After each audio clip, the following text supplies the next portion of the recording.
Hello everyone, good morning to all. Welcome back to my channel. I am Pooja और आज हम 21 जून के current affair discuss करेंगे। सबसे पहले बात करेंगे आज का इंपॉर्टेंट डे और उनकी थीम। इसके बाद हमें डिस्कशन करना है यहाँ पे कुछ इंडेक्स और रिपोर्ट्स हैं, उन पे बात करेंगे। इसके अलावा कैबिनेट की मीटिंग हुई थी और जब भी कैबिनेट की मीटिंग होती है तो कोई ना कोई नया प्रोजेक्ट लॉन्च होता है, अप्रूवल मिलता है, तो उन सभी प्रोजेक्ट को हम डिस्कस करेंगे। यहाँ पे जो 14 हमारी 14 जो खरीफ की क्रॉप है उनके लिए एमएसपी डिसाइड की गई है, उस पर भी हम डिस्कशन करने वाले हैं। वीडियो के एंड में आपको कुछ इंपॉर्टेंट पर्सन देखने को मिलेंगे और फिर आपके क्वेश्चन है और क्वेश्चन ऑफ द डे है जिसका आंसर आप मुझे कमेंट सेक्शन में दे सकते हैं। तो बेसिकली ये आज के हमारे इंपॉर्टेंट टॉपिक ऑफ डिस्कशन है। मे बी आज का वीडियो थोड़ा सा लेंदी हो सकता है क्योंकि नंबर ऑफ न्यूज ज्यादा है और इंपॉर्टेंट है। ओके, चलिए स्टार्ट करते हैं आज का वीडियो। सबसे पहले है आज का इंपॉर्टेंट डे। तो हम सभी को पता है कि 21 जून को हम इंटरनेशनल योगा डे सेलिब्रेट करते हैं, ठीक है, जिससे योगा के बेनिफिट्स के बारे में लोगों को अवेयरनेस दिलाया जा सके। इसलिए 2014 में यूनाइटेड नेशन जनरल असेंबली ने एक रेजोल्यूशन को पास किया था एंड 2015 से इंटरनेशनल योगा डे की शुरुआत हुई, मतलब पहला एडिशन 2015 को सेलिब्रेट किया था। 2024 में हम 10th edition international yoga day का सेलिब्रेट कर रहे हैं और ये जो सेलिब्रेशन है कहां पर हो रहा है, तो सेलिब्रेशन हो रहा है श्रीनगर में under the leadership of PM Modi.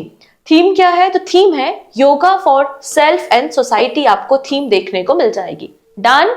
चलिए अब 21 जून ही क्यों, 21 जून को ही हम इंटरनेशनल योगा डे क्यों मनाते हैं? क्योंकि नदर्न हेमिस्फीयर में ये लॉन्गेस्ट डे होता है। तो longest day of the northern hemisphere 21 जून है, इसलिए 21 जून को इंटरनेशनल योगा डे हम मनाते हैं क्योंकि 21 जून को होता है समर सॉलिस्टिस। ओके, अब यहां पर ना 21 जून को वर्ल्ड हाइड्रोग्राफी डे भी होता है, ठीक है। इस दिन को क्यों मना रहे हैं? क्योंकि आज ही के दिन 1921 में इंटरनेशनल हाइड्रोग्राफी ऑर्गेनाइजेशन का फॉर्मेशन हुआ था, इसलिए हम वर्ल्ड हाइड्रोग्राफी डे मनाते हैं। हाइड्रोग्राफी का क्या मतलब होता है? तो हाइड्रोग्राफी साइंस की एक ब्रांच होती है जिसमें हमारे जो भी ओशियन बॉडी, सी बॉडीज वगैरह है उनकी स्टडी की जाती है, मैपिंग की जाती है, जिससे जो नेविगेटर्स होते हैं वो इजिली नेविगेट कर पाए। तो इस सारे बारे में सर्वे किया जाता है, ठीक है। अब थीम देख लेते हैं। तो थीम है hydrographic information, enhancing safety, efficiency and sustainability in the marine activities. ये आपको वर्ल्ड हाइड्रोग्राफी डे की थीम देखने को मिल जाएगी। डन। तो ये थे आज के हमारे इंपॉर्टेंट डे। चलिए अब स्टार्टिंग करते हैं आज के इंपॉर्टेंट इंडेक्स से और रिपोर्ट से। तो सबसे इंपॉर्टेंट इंडेक्स जो आज हमें डिस्कस करना है वो है energy transition index. Energy transition index इसको रिलीज करता है वर्ल्ड इकोनॉमी फोरम।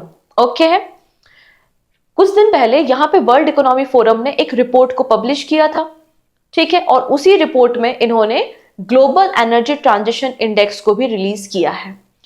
अब यहां पर हमें यह सीखना है कि ये एनर्जी इंडेक्स है क्या। तो नाम से समझ में आ रहा है एनर्जी ट्रांजिशन, मतलब कोई भी कंट्री एनर्जी ट्रांजिशन मतलब फॉसिल फ्यूल से आप नॉन फॉसिल फ्यूल की तरफ जा रहे हो। आप कोयले पेट्रोल की जगह पे सोलर एनर्जी, विंड एनर्जी की डायरेक्शन में काम कर रहे हो। आपकी कंट्री की क्या पॉलिसीज हैं, तो इन सब पैरामीटर पे इस रिपोर्ट को पब्लिश किया जाता है। तो हमें याद रखना है कि वर्ल्ड इकोनॉमी फोरम का इंडेक्स है और इंडिया की रैंकिंग है 63। इंडिया 63 पोजीशन पे है आउट ऑफ 120 कंट्रीज और प्रीवियस ईयर के एडिशन में इंडिया की रैंकिंग इंप्रूव हुई है। कितना इंप्रूव हुई है आप देखेंगे, लास्ट ईयर ये 67 था और अभी इंडिया 63 पोजीशन पे है आउट ऑफ 120 कंट्रीज। अब यहाँ पे टॉप पर कौन है, तो हमेशा की तरह वही आपके नॉर्डिक कंट्रीज हमेशा टॉप पर रहती हैं, वही टॉप पर है। स्वीडन, डेनमार्क और फिनलैंड, ये टॉप 3 नेशंस आपको मिलेंगे टॉप पर, ठीक है। इतनी चीजें ओके। तो जैसे कि मैंने कहा कि वर्ल्ड इकोनॉमिक फोरम ने एक रिपोर्ट रिलीज की थी जो कि इनकी एक एनुअल रिपोर्ट है। नाम क्या है? Fostering effective energy transition, fostering effective energy transition, और इसी में इन्होंने इस इंडेक्स को भी पब्लिश किया है, ठीक है, with the association of Accenture. Accenture आपकी एक आईटी फर्म है, उनके साथ मिलकर इन्होंने इस एनुअल रिपोर्ट को पब्लिश किया था, ठीक है। मकसद क्या है? केवल गवर्नमेंट की पॉलिसी चेक करना कि गवर्नमेंट किस तरीके से रिडक्शन कर रही है in the production of carbon dioxide, किस तरीके से हम नॉन फॉसिल फ्यूल एनर्जी के डायरेक्शन में काम कर रहे हैं और एनर्जी सफिशिएंट हो रहा है। तो कोई भी कंट्री इस पर्टिकुलर डायरेक्शन में काम करता है तो उनकी रैंकिंग की जाती है। अब बात हो रही है वर्ल्ड इकोनॉमी फोरम के बारे में। तो वर्ल्ड इकोनॉमी फोरम का फॉर्मेशन 1971 में हुआ था, स्विट्जरलैंड में इसका हेडक्वार्टर है और एवरी ईयर सेवरल रिपोर्ट्स को ये पब्लिश करता है, जैसे कि ग्लोबल जेंडर गैप रिपोर्ट। ये एग्जाम में पूछा गया क्वेश्चन है कि ग्लोबल जेंडर गैप रिपोर्ट कौन पब्लिश करता है, तो वर्ल्ड इकोनॉमी फोरम है। Global competitiveness report, energy transition index जो कि अभी हमने देखा है इंडिया 63 पे है out of 120 countries, and global travel and tourism report. तो आपको ये रिपोर्ट याद रखनी है जो कि world economic forum every year publish करता है। ओके चलिए, अब फर्दर डिस्कशन करने से पहले एक छोटी सी अपडेट है। आई होप आप लोग ने सिप्री की रिपोर्ट को देख लिया होगा, नहीं देखा तो प्लेलिस्ट में जाके देख लीजिए, क्योंकि वो मैंने करंट अफेयर्स में कवर नहीं की है, उसके लिए एक सेपरेट वीडियो मैंने बनाया था।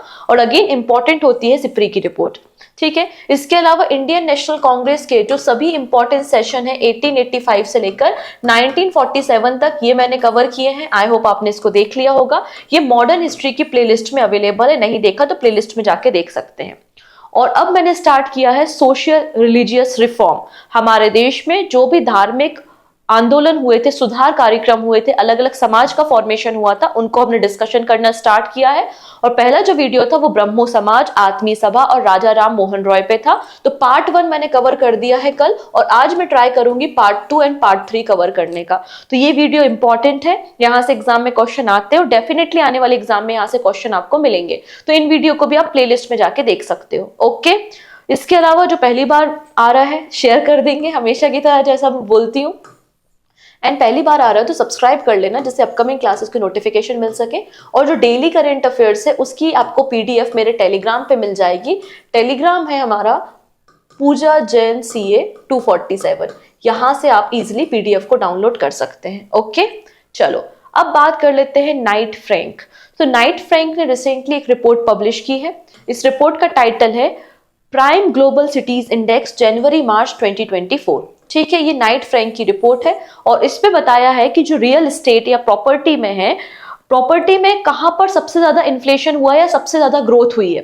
अच्छा, प्रीवियस हमने जो रिपोर्ट डिस्कस की थी, याद आया मर्सर का जो सर्वे था।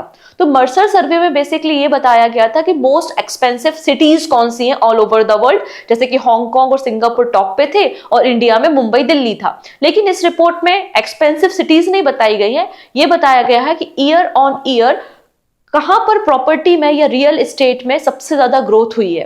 तो टॉप 5 में इंडिया की 2 सिटीज हैं, which is Mumbai and Delhi. ठीक है, so Mumbai and Delhi rank among the top 5 global cities for the prime residential price growth. ठीक है, मुंबई 3rd पोजीशन पे है ग्लोबली, पूरे वर्ल्ड में मुंबई 3rd पोजीशन पे है और दिल्ली आपको 5th पोजीशन पे देखने को मिलेगी। ठीक है, मुंबई में ईयर ऑन ईयर 11.5% की ग्रोथ हुई है रियल एस्टेट में, या कह सकते हो कि प्रॉपर्टी में। ओके है, अगर हम बात करते हैं वर्ल्ड में टॉप पर कौन है, तो मनीला है। मनीला में ईयर ऑन ईयर ग्रोथ आपको 26.2% देखने को मिलेगी। इसके बाद टोक्यो है 12.5% और उसके बाद है मुंबई, और मुंबई में आपने ग्रोथ देखी है 11.5% है, 11.5% है। Okay done. तो ये नाइट फ्रैंक की रिपोर्ट है, इसको भी हमने देख लिया। चलिए अब बात करते हैं कैबिनेट की मीटिंग में। तो रिसेंटली कंप्लीट हुई है कैबिनेट की मीटिंग और कुछ इनिशिएटिव्स को लिया गया है। कौन कौन से इनिशिएटिव है एक एक करके हम देखते हैं। तो cabinet approved national forensic infrastructure enhancement scheme. तो आपको इस स्कीम का फुल फॉर्म पता होना चाहिए, अगर पूछ लिया जाए NFIES क्या है तो आपको पता होना चाहिए कि ये national forensic infrastructure enhancement scheme है।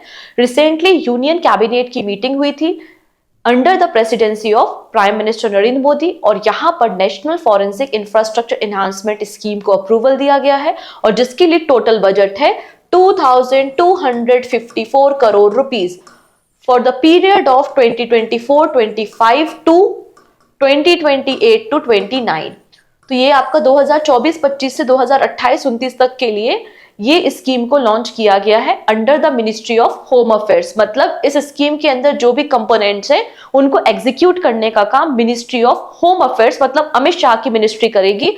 और आपकी ये जो स्कीम है national forensic infrastructure enhancement scheme, ये आपकी सेंट्रल सेक्टर स्कीम है, मतलब which is 100% funded by the central government only. Okay है, तो ये स्कीम रिसेंटली लॉन्च की गई है। अब क्या है ये स्कीम, थोड़ा सा डिटेल में हम पढ़ लेते हैं इसके component.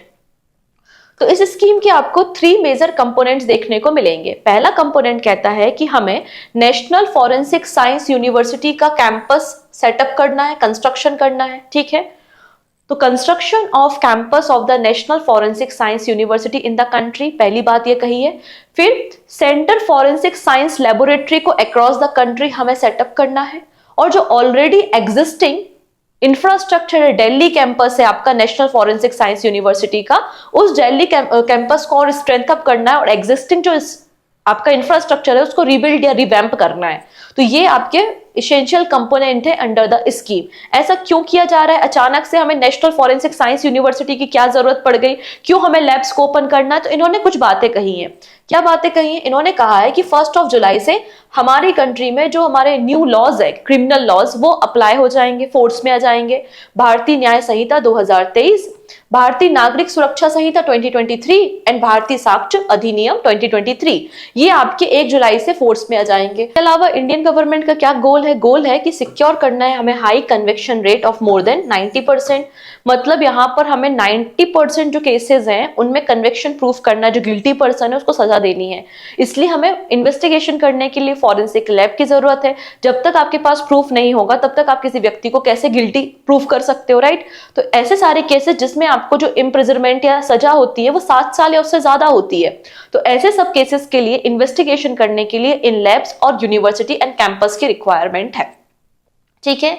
The aim of this scheme is to strength up the forensic science infrastructure in the country to aid the scientific investigation of the crime, क्योंकि हमारे नए लॉ यहाँ पर इंप्लीमेंट हो रहे हैं 1 जुलाई से, तो इनको इन्वेस्टिगेट करने के लिए हमें इनकी जरूरत है। डन। अब यहाँ पे बात हो रही है नेशनल फॉरेंसिक साइंस यूनिवर्सिटी के बारे में। हमारे देश में यूनिवर्सिटी है गुजरात, गांधीनगर इसका मेन कैंपस है।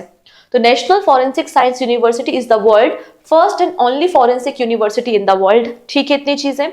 और यहाँ पे कंट्री के जो प्रोफेशनल्स हैं उनकी ट्रेनिंग के लिए उनकी डिमांड पे इसे सेटअप किया गया था गुजरात में 2009 में, और उस समय वहां पर चीफ मिनिस्टर नरेंद्र मोदी जी थे, उनकी लीडरशिप में ही इसको सेटअप किया गया था। नाम था इसका गुजरात फॉरेंसिक साइंस यूनिवर्सिटी, और 2020 में इसको हमने रीनेम कर दिया, इसका नाम हमने चेंज कर दिया फॉर द नेशनल इंपॉर्टेंस, और इसका नाम नेशनल फॉरेंसिक साइंस यूनिवर्सिटी कर दिया, ठीक है। गांधीनगर गुजरात में है और under the ministry of home affairs ये काम करता है, under the ministry of home affairs. Done. Important है, समझ में आ गया। तो आपको आपके जो प्रीलिम्स या वन लाइनर जो आपके क्वेश्चंस होते हैं, या आप कह सकते हैं जो वनडे एग्जाम है, तो ये कुछ बातें बड़ी इंपॉर्टेंट है। पहला है स्कीम का नाम national forensic infrastructure enhancement scheme, ministry of home affairs के अंदर 2250 करोड़ रुपीस का बजट है। इसके अलावा सेंट्रल सेक्टर स्कीम है 2024-25 से 28-29 तक। ये बातें एकदम याद रखनी है। अब कैबिनेट का अगला फैसला देख लेते हैं। कैबिनेट का नेक्स्ट हम देख लेते हैं क्या इन्होंने अप्रूवल किया है। तो ऑलरेडी हमारी कंट्री में 12 मेजर पोर्ट हैं और अब 13th नंबर का मेजर पोर्ट बनने जा रहा है। अच्छा, जो मेजर पोर्ट्स है ना, इस पे एक सेपरेट वीडियो मैंने बनाया हुआ था, क्योंकि मेजर पोर्ट्स इंपॉर्टेंट है, लगातार न्यूज में है, तो आप इस वीडियो को देख सकते हैं, प्लेलिस्ट में अवेलेबल है। तो cabinet green signal a green field major port at the Vadhavan Maharashtra. तो रिसेंटली बधावन महाराष्ट्र में आप देखेंगे Dahanu taluka of the Palghar district of Maharashtra में इस ग्रीन फील्ड प्रोजेक्ट के लिए सिग्नल दे दिया है, और अब 13th नंबर का मेजर पोर्ट रेडी किया जाएगा महाराष्ट्र में, ठीक है। अब यहाँ पे बात हो रही है कि ये एक आपका all weather green field project है। ग्रीन फील्ड प्रोजेक्ट का मतलब ये है कि आप स्क्रैच से इसको डिजाइन कर रहे हो, पहले ऑलरेडी एग्जिस्टिंग कोई इंफ्रास्ट्रक्चर नहीं था, आप बिल्कुल जमीन का टुकड़ा आपको मिला है, आप वहां से कंस्ट्रक्शन स्टार्ट कर रहे हो। क्योंकि जनरली आप देखते हो न्यूज में 2 प्रकार के प्रोजेक्ट सुनते हो, एक ग्रीन फील्ड प्रोजेक्ट होता है और आपका एक ब्राउन फील्ड होता है। तो ब्राउन फील्ड का मतलब ये है कि ऑलरेडी कोई कंस्ट्रक्शन है, आप बस उसमें रिकंस्ट्रक्शन कर रहे हो, रीबिल्ड कर रहे हो। लेकिन ग्रीन फील्ड का मतलब है कि आप स्क्रैच से बिल्कुल जीरो से इनिशिएट कर रहे हो, राइट। तो यहाँ पे ऑल वेदर कनेक्टिविटी या ऑल वेदर बधावन पोर्ट जो कि ग्रीन फील्ड पोर्ट है, इसके कंस्ट्रक्शन के लिए अप्रूवल दे दिया गया है अंडर द पीएम गति शक्ति प्रोग्राम, क्योंकि यहाँ पे ये अलाइन करता है पीएम गति शक्ति प्रोग्राम से। और पीएम गति शक्ति प्रोग्राम का मकसद ये हमारे देश में इंफ्रास्ट्रक्चर और लॉजिस्टिक फैसिलिटी को इंप्रूव करना, राइट। अब अगर बात करते हैं तो इसके लिए बजट तो देना पड़ेगा, हाँ बिल्कुल सही बात है। इसके लिए 76,220 करोड़ रुपीस 76,220 करोड़ रुपीस का बजट कैबिनेट ने अप्रूव किया हुआ है। ओके, इसके अंदर आपका लैंड एक्विजिशन भी इंक्लूडेड है, क्योंकि आप कहीं पे पोर्ट बना रहे हो तो किसी ना किसी की जमीन तो आ रही होगी ना, खरीदनी पड़ेगी, तो वो भी यहाँ पे इंक्लूड है। एंड फर्दर कहा गया है कि जो बधावन पोर्ट महाराष्ट्र में रेडी होगा, इसको हम अपने नेशनल हाईवे और रेलवे लाइन से भी कनेक्ट करेंगे फॉर द लॉजिस्टिक। डन। अब इसकी कैपेसिटी और कुछ और बातें हम डिस्कस कर लेते हैं। सबसे पहली चीज इसके डेवलपमेंट के बारे में, तो यहाँ पे आप देख सकते हैं कि ये इंडिया का लार्जेस्ट डीप ड्राफ्ट पोर्ट बन जाएगा जब ये रेडी हो जाएगा। ठीक है, जैसे कि कुछ दिन पहले हमने डिस्कस किया था अबाउट द अडानी का मुंद्रा पोर्ट, याद आया, और मैंने कहा था कि अभी तक का इंडिया का लार्जेस्ट कंटेनर शिप यहाँ पे आया था मुंद्रा पोर्ट में, क्योंकि ये डीप ड्राफ्ट है, क्योंकि जो बड़े कंटेनर्स आते हैं उनको आपको डेप्थ चाहिए होती है, ऐसा और कोई पोर्ट हमारे पास नहीं है। लेकिन जब ये रेडी हो जाएगा तो इंडिया का लार्जेस्ट डीप ड्राफ्ट पोर्ट होगा। अब इसको डेवलप कौन कर रहा है, तो इसका कंस्ट्रक्शन कर रहा है बधावन पोर्ट प्रोजेक्ट लिमिटेड। तो बधावन पोर्ट प्रोजेक्ट लिमिटेड एक स्पेशल पर्पस व्हीकल, एक अलग से बनाई गई एक कंपनी आप बोल सकते हो। किसने सेटअप की है इसको, Jawaharlal Nehru port authority and Maharashtra maritime board ने, जिसमें जवाहरलाल नेहरू पोर्ट अथॉरिटी का 74% शेयर है और महाराष्ट्र मैरीटाइम बोर्ड का 24% शेयर आपको देखने को मिलेगा। तो ये लोग प्राइवेट पब्लिक मॉडल जो होता है ना आपका पीपीपी, पब्लिक प्राइवेट पार्टनरशिप पर इस पोर्ट को रेडी कर रहे हैं। डन इतनी चीजें। ओके, चलिए, ऑलरेडी जो आपका जवाहरलाल नेहरू पोर्ट अथॉरिटी है वो नावासेवरा पोर्ट, जो कि नवी मुंबई महाराष्ट्र में है, इसको ऑपरेट करता है। कॉस्ट तो हमने देख ही ली है कि 76,220 करोड़ रुपीस की कॉस्ट के साथ इसको रेडी किया जाएगा आपके पब्लिक प्राइवेट पार्टनरशिप मोड पर। अब बात कर लेते हैं इसके लिए जो जमीन की रिक्वायरमेंट है वो है 144 हेक्टेयर ऑफ लैंड। तो 1448 हेक्टेयर ऑफ लैंड में इसको रेडी किया जा रहा है, जिसमें आपको 9 कंटेनर टर्मिनल्स देखने को मिलेंगे। ठीक है, इसमें आपको 9 कंटेनर टर्मिनल देखने को मिलेंगे और हर एक टर्मिनल जो है वो 1000 मीटर लेंथ में होगा। ठीक है, इतनी चीजें। ये जो हमारा पोर्ट है, इसकी टोटल जो कंबाइंड कार्गो कैपेसिटी होगी, इसकी जो कार्गो कैपेसिटी है वो 298 मिलियन मेट्रिक टन है। मिलियन मेट्रिक टन ये कार्गो कैपेसिटी होगी आपका बधावन पोर्ट का। इसके अलावा बधावन पोर्ट में 4 मल्टीपर्पज बर्थ को भी सेटअप किया जाएगा for the coastal guard, for the row services. ठीक है, इसके लिए आप देखेंगे 4 एडिशनल मल्टीपर्पज बर्थ को भी सेटअप किया जाएगा इन बधावन पोर्ट। डन। चलिए, अब बात कर लेते हैं cabinet approve MSP for the kharif crop for the marketing season 2024-2025।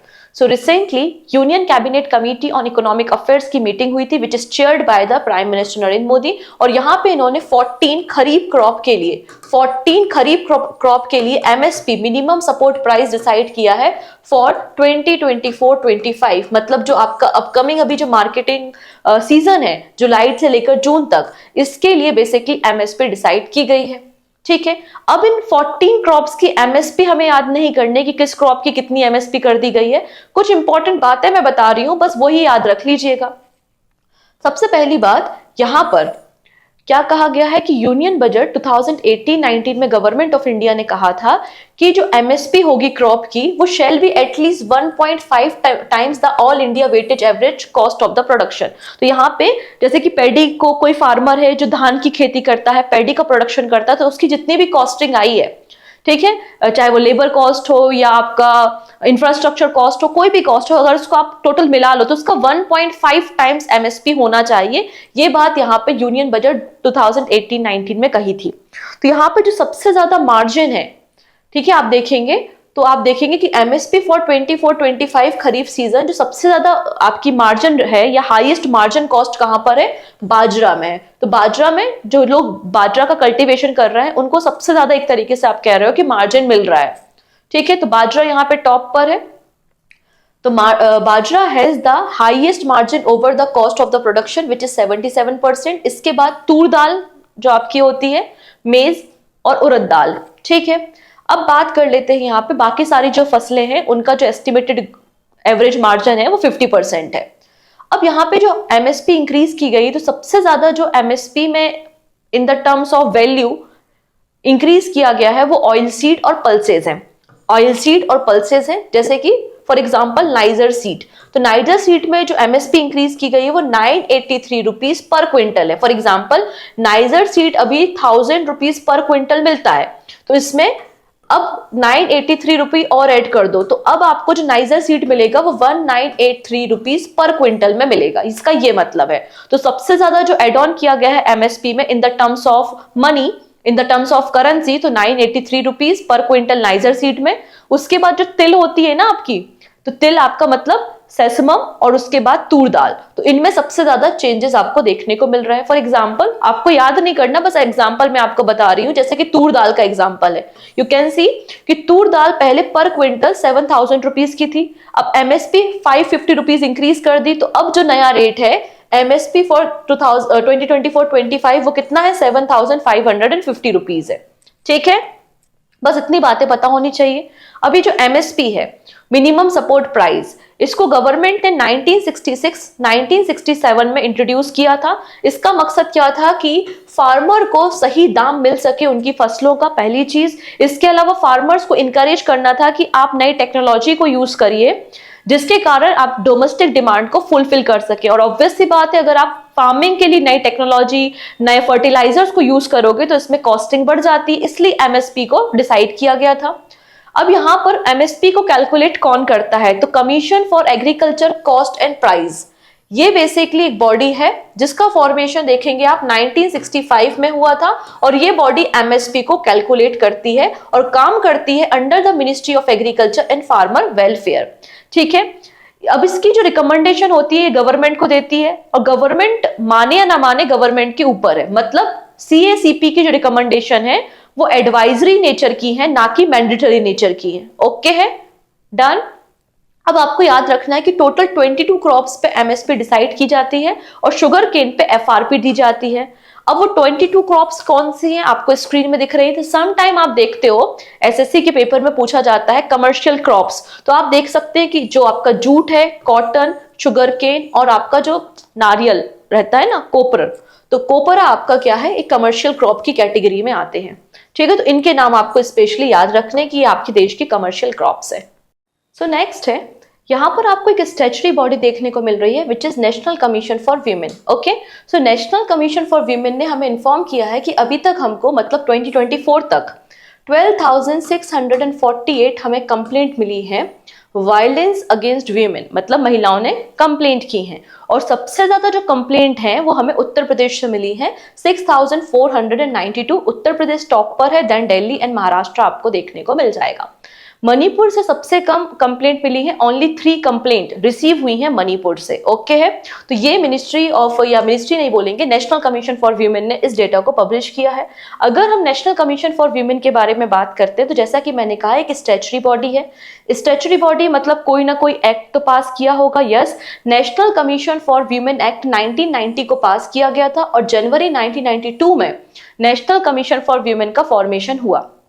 ठीक है, अब यहाँ पर इसकी जो चेयरमैन है उनका नाम क्या है, तो आप देखेंगे Rekha Sharma. Rekha Sharma national commission for women की चेयरमैन है। और बेसिकली जब भी गवर्नमेंट कोई पॉलिसी बनाती है जो कि अफेक्ट करती है वीमेन्स को, तो उनमें एडवाइस देने का काम नेशनल कमीशन फॉर वीमेन करता है। इसके अलावा इनका नेचर एडवाइजरी ही है, मैंडेटरी नहीं है कि गवर्नमेंट इनकी एडवाइस या रिकमेंडेशन को माने।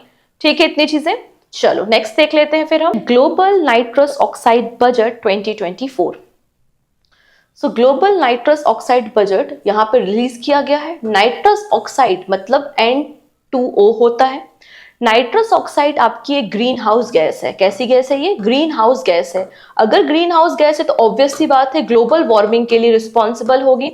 अगर ग्लोबल वार्मिंग के लिए रिस्पॉन्सिबल है तो हमारा टारगेट होगा कि इसके एमिशन को हम रिड्यूस करें, पहली चीज। इसके अलावा जो नाइट्रस ऑक्साइड है ये हमारे ओजोन लेयर के डिप्लीशन का कारण भी है, वन ऑफ द रीजन है। ठीक है, ओजोन लेयर के डिप्लीशन का रीजन भी आपको N2 देखने को मिलेगा, नाइट्रस ऑक्साइड। एंड ऐसा इस रिपोर्ट में कहा गया है कि जो नाइट्रस ऑक्साइड है वो 300 300 टाइम्स इसका इफेक्ट ज्यादा होता है कार्बन डाइऑक्साइड के कंपैरिजन में। तो और भी ज्यादा जरूरी हो जाता है कि नाइट्रस ऑक्साइड को हम रिड्यूस करें। बट इस रिपोर्ट में ये भी मेंशन किया गया है, अभी तक हमारे देश में या पूरे वर्ल्ड में ऐसी कोई टेक्नोलॉजी नहीं है जो एटमॉस्फेयर से नाइट्रस ऑक्साइड को एब्जॉर्ब कर सके। जैसे कि आप लोग देखते हैं कि कुछ कंट्री है, फिनलैंड जैसे देश है, उनके पास ऐसी टेक्नोलॉजी है कि वो एटमॉस्फेयर से कार्बन डाइऑक्साइड को एब्जॉर्ब कर सकते हैं। बट अभी तक ऐसी कोई भी टेक्नोलॉजी रेडी नहीं हुई है जो एनवायरनमेंट से नाइट्रस ऑक्साइड को एब्जॉर्ब कर सके। ओके, तो ये सारी बातें इस रिपोर्ट में कही गई हैं। इस रिपोर्ट के टाइटल के बारे में बात कर लेते हैं। तो यहां पर आप देखोगे ग्लोबल कार्बन प्रोजेक्ट, जिसका नाम है GCP, ग्लोबल कार्बन प्रोजेक्ट। इसका फॉर्मेशन कब हुआ था? 2001 में हुआ था। ये जो ऑर्गेनाइजेशन है बेसिकली जो ग्रीन हाउस गैसेस का इमिशन हो रहा है, तो ग्रीन हाउस गैसेस के एमिशन को स्टडी करता है, उनकी क्या कॉजेज हैं, कैसे इंपैक्ट कर रहा है हमारे एनवायरनमेंट को। तो इस पे एक ब्रॉड रिपोर्ट ये रेडी करते हैं। तो रिपोर्ट का टाइटल आप देख सकते हैं, ग्लोबल नाइट्रस ऑक्साइड बजट 1980-2020। तो 1980 से इन्होंने 2020 का जो डेटा एनालिसिस किया है और इस रिपोर्ट को पब्लिश किया है, जिसमें नाइट्रस ऑक्साइड के एमिशन पे बात की गई है। इसमें कहा गया है कि इस पर्टिकुलर ड्यूरेशन में ह्यूमन एक्टिविटीज के कारण 40% आप देखोगे नाइट्रस ऑक्साइड एमिशन इंक्रीज हुआ है 1980 से लेकर 2020 के बीच में। ठीक है, इसके अलावा इस रिपोर्ट में यह भी कहा गया कि 2021 और 2022 में जितना नाइट्रस ऑक्साइड रिलीज हुआ है इतना इसके पहले कभी नहीं हुआ। यह बात भी इस रिपोर्ट में कह दी गई। ठीक है, अगर हम टॉप एमिटर्स देखते हैं कि सबसे ज्यादा नाइट्रस ऑक्साइड कौन एमिट करता है, तो आप देखोगे चाइना का परसेंटेज सबसे ज्यादा है 16.7।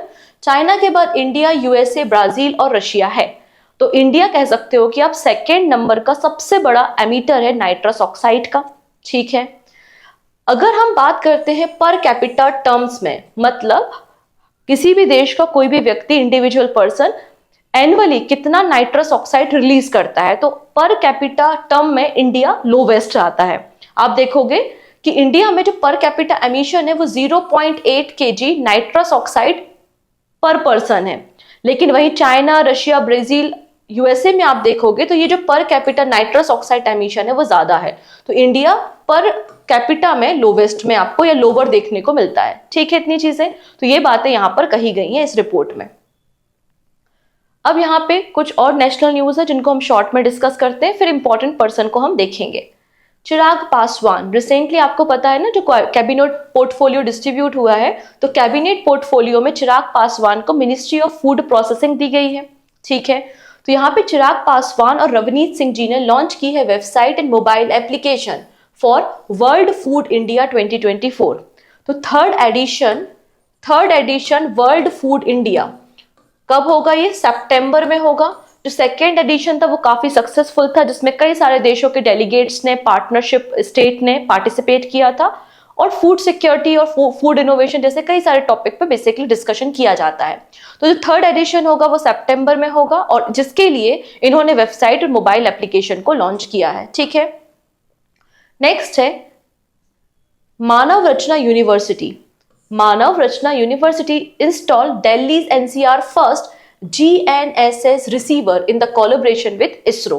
तो recently Manav Rachna university Delhi NCR की पहली यूनिवर्सिटी बन गई है जिसने ग्लोबल नेविगेशन सैटेलाइट सिस्टम को इंस्टॉल किया है with the collaboration of Indian space research organisation.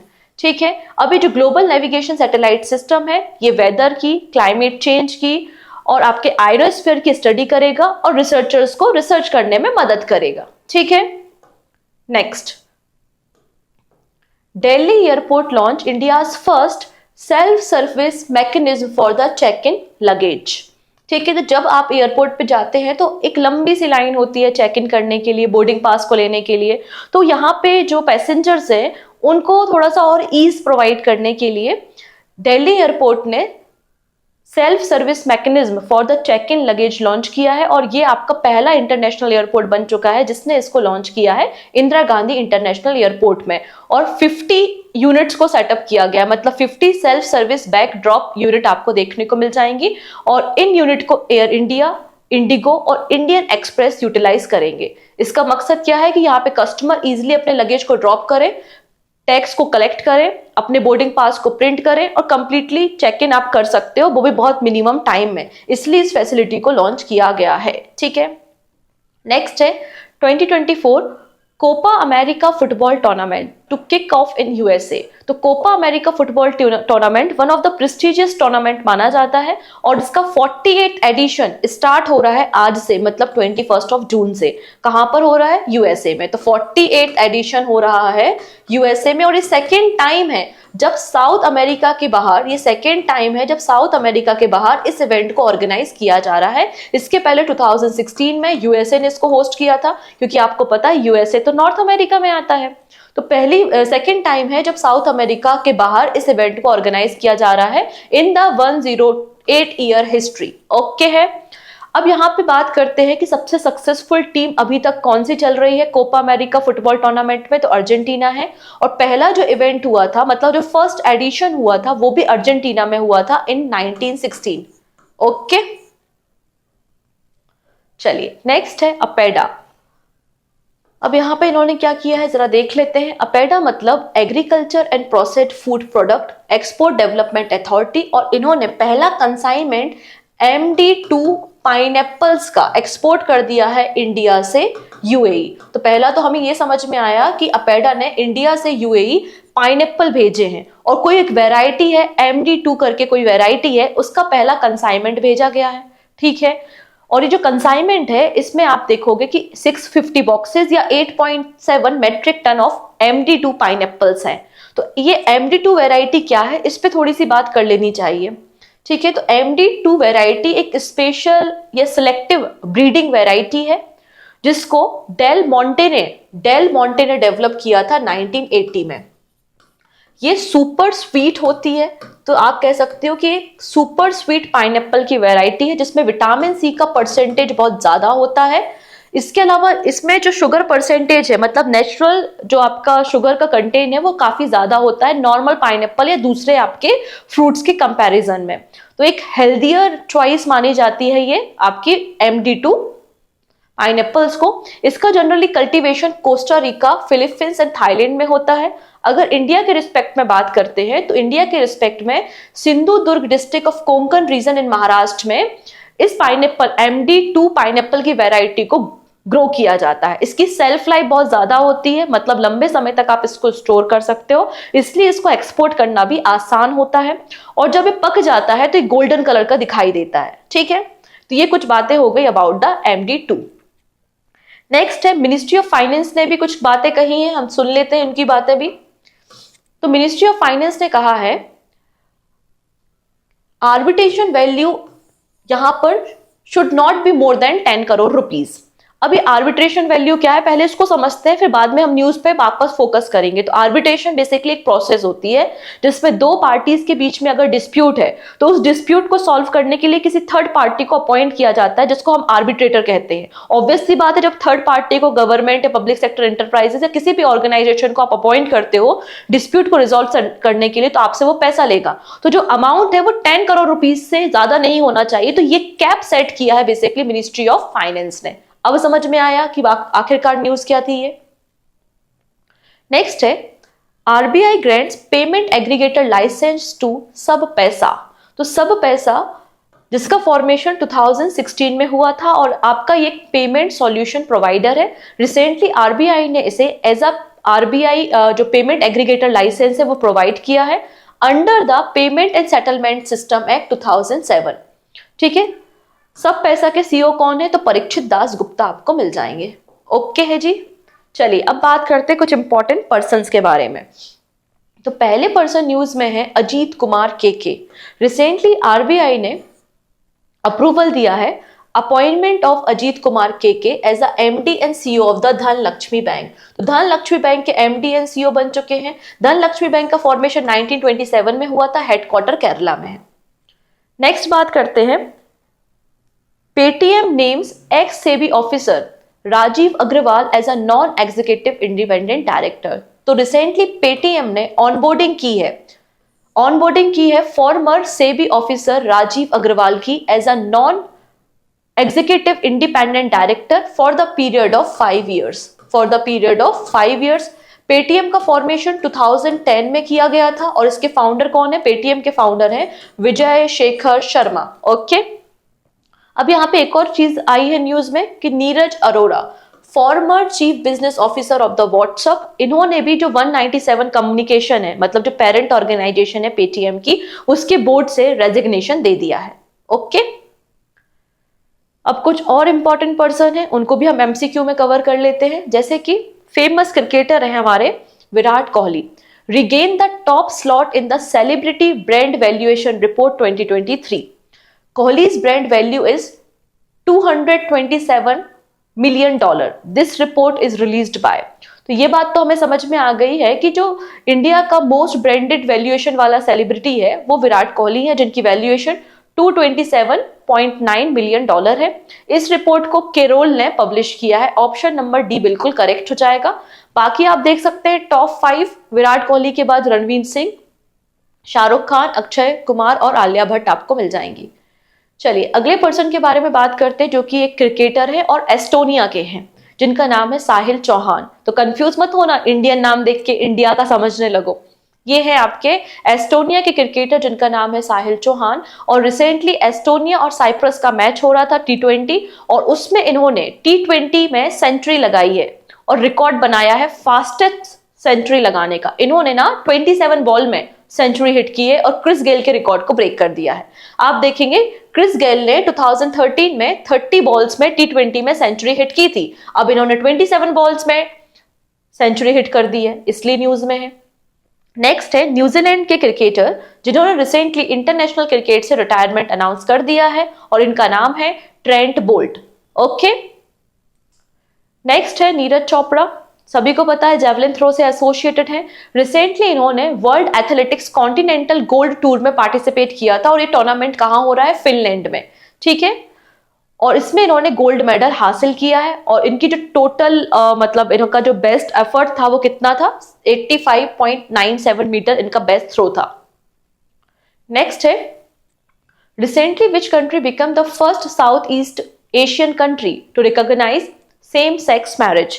यहां पर यह बात बिल्कुल भी मेंशन नहीं की गई है, फर्स्ट एशियन कंट्री की बात नहीं हो रही है, first south east Asian country के बारे में बात हो रही है। तो पहली साउथ ईस्ट एशिया की कंट्री बन चुकी है थाईलैंड, जिसने सेम सेक्स मैरिज को रिकॉग्नाइज किया है। और अगर हम बात करते हैं एशिया में, तो एशिया की ये 3rd नंबर की कंट्री है। इसके पहले ताइवान और आपका नेपाल, इन दोनों ने भी सेम सेक्स मैरिज को रिकॉग्नाइज किया है। तो ऑप्शन ए बिल्कुल करेक्ट हो जाएगा। नेक्स्ट है according to the Fitch rating, India की ग्रोथ क्या फॉरकास्ट की गई है फॉर द FY25। तो FY25 के लिए फिच रेटिंग ने इंडिया की जीडीपी फॉरकास्ट की है 7.2%। कितना ग्रोथ होगा? 7.2% का ग्रोथ होगा, equal to the RBI forecast. यहां पर ये आपको अपडेटेड लिस्ट मिल रही है, आप इसको पढ़ सकते हैं, स्क्रीनशॉट भी ले सकते हैं, और PDF तो टेलीग्राम पे मिल ही जाएगी, ठीक है। नेक्स्ट है कंसीडर द फॉलोइंग स्टेटमेंट। आपके पास 2 स्टेटमेंट है और हमें करेक्ट स्टेटमेंट बताना है। क्या है? The Nalanda university's new campus is situated in Rajgir, Bihar. Second है in 2007 the Bihar assembly passed a bill to establish a new university. कौन सा स्टेटमेंट करेक्ट है? तो कल हमने न्यूज में देखा था कि नालंदा यूनिवर्सिटी का न्यू कैंपस राजगीर बिहार में सेटअप किया गया है, इनॉग्रेट किया गया है, ठीक है। अब ये जो इनिशिएटिव है कि नालंदा यूनिवर्सिटी का नया कैंपस बनना चाहिए, इसको इनिशिएट किया था, प्रपोजल आया था डॉक्टर APJ अब्दुल कलाम से। कब? 2006 में। 2006 में प्रपोजल आया। ये प्रपोजल कहां गया? बिहार स्टेट असेंबली में गया। बिहार स्टेट असेंबली में इसको 2007 में पास कर दिया गया। जब बिहार स्टेट असेंबली से ये बिल 2007 में पास हो गया, उसके बाद ये लोकसभा में गया, राज्यसभा में गया, और वहां से 2010 में पास हुआ। एंड 2010 में गवर्नमेंट ने डिसाइड किया कि हम नालंदा यूनिवर्सिटी का न्यू कैंपस को सेटअप करेंगे, ठीक है। नालंदा यूनिवर्सिटी का जो एंशिएंट कैंपस है वो यूनेस्को वर्ल्ड हेरिटेज लिस्ट में भी इंक्लूड है। कब किया गया था? 2016 में। तो सही आंसर हो जाएगा बोथ 1 and 2, ठीक है। And this is your question of the day. Recently Nelson Mandela life time achievement award for his contribution to the film किसे दिया गया है? ठीक है, 4 नाम है, जो भी सही नाम है आप मुझे आंसर दे सकते हैं कमेंट सेक्शन में। ओके, सो मिलते हैं नेक्स्ट वीडियो में। आज के लिए इतना ही। Take care and bye bye.